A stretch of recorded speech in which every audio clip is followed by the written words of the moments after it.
नमस्कार, मी वैष्णवी पवार तुमचं स्वागत आहे माझ्या यूट्यूब चॅनलवरती। आज मी तुम्हाला दाखवणार आहे स्वामींची गुरुवारची पूजा मांडणी कशी करावी। तर चला व्हिडिओला सुरुवात करूया। तर अगोदर मी इथे रांगोळीने स्वास्तिक काढून घेतलेलं आहे।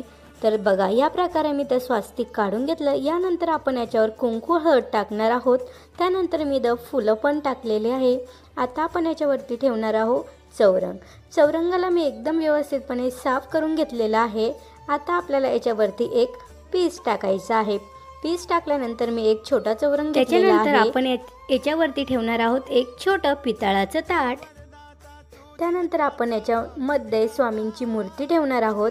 आता आपण येथे पाण्याने स्वामींचा अभिषेक करणार आहोत। तर बघा या प्रकारे मी पाणी टाकून स्वामींचा अभिषेक केलेला आहे। आता आपण दुधाने सुद्धा स्वामींचा अभिषेक करून घेऊया।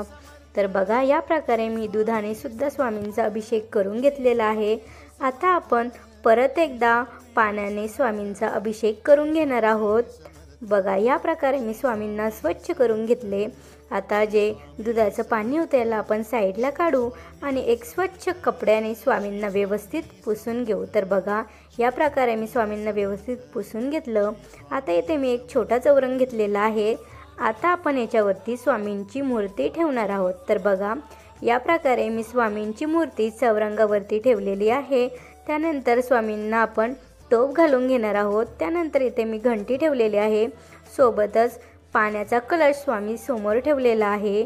सोबतच मी इथे एका वाटीमध्ये साखर आणि शेंगदाण्याचा प्रसाद घेतलेला आहे। त्याच्यासोबतच आपण त्यात तुळशीचं पान सुद्धा टाकणार आहोत। आता येथे मी कलश घेतलेला आहे। आता कुंकाच्या साहाय्याने आपण याच्यावरती स्वास्तिक काढून घेऊया। तर बघा या प्रकारे मी स्वास्तिक काढून घेतलेलं आहे। त्यानंतर आपण इथे 5 लाईनी मारणार आहोत कुंकाच्या। सोबतच आपण हळदीच्या सुद्धा 5 लाईनी मारणार आहोत। तर बघा कुंकू आणि हळदीने मी याला व्यवस्थित ओढून घेतलेले आहे रेषा। त्यानंतर येथे मी तांदूळ ठेवलेला आहे। त्यानंतर आपल्या कलशमध्ये पाणी टाकून कलश ठेवायचा आहे। कलश ठेवल्यानंतर आपण एक सेफ स्वामींसमोर ठेवलेले आहे। सोबतच आपण येथे ठेवणार आहोत स्वामींसाठी दिवा। तर येथे मी दिवा सुद्धा ठेवलेला आहे। आता मी येथे इत्र घेतलेला आहे। इत्राला मी कापसाला इत्र लावून घेतलेला आहे। यानंतर आपण स्वामींना सर्व अंगाला इत्र लावून घ्यायचं आहे। स्वामींना हे खूप जास्त आवडते त्यामुळे मी ते लावलेले आहे। त्यानंतर येथे मी घेतलेलं आहे चंदन। अव्वल स्वामींच्या कपाळाला त्यानंतर स्वामींच्या हाताला सुद्धा चंदन व्यवस्थित लावून घ्यायचं आहे। तर बघा हाताला लावल्यानंतर मी पोटाला सुद्धा त्यानंतर तळ हाताला सुद्धा स्वामींच्या चंदन लावून घेतलेलं आहे। तुम्ही बघू शकता या प्रकारे। त्यानंतर मी इथे एक श्रीफळ घेतलेलं आहे। श्रीफळावरती सुद्धा आपण कुंकवाने स्वास्तिक काढून घ्यायचं आहे। तर बघा या प्रकारे मी स्वास्तिक काढून घेतलेलं आहे।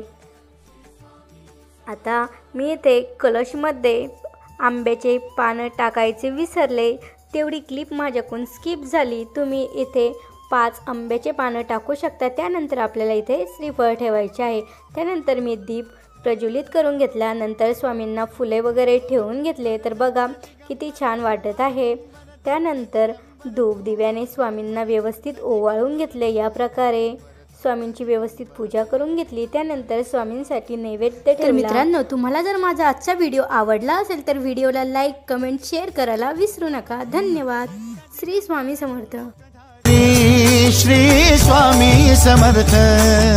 त्रिलोकधारी श्री स्वामी समर्थ। श्री स्वामी समर्थ। श्री स्वामी समर्थ।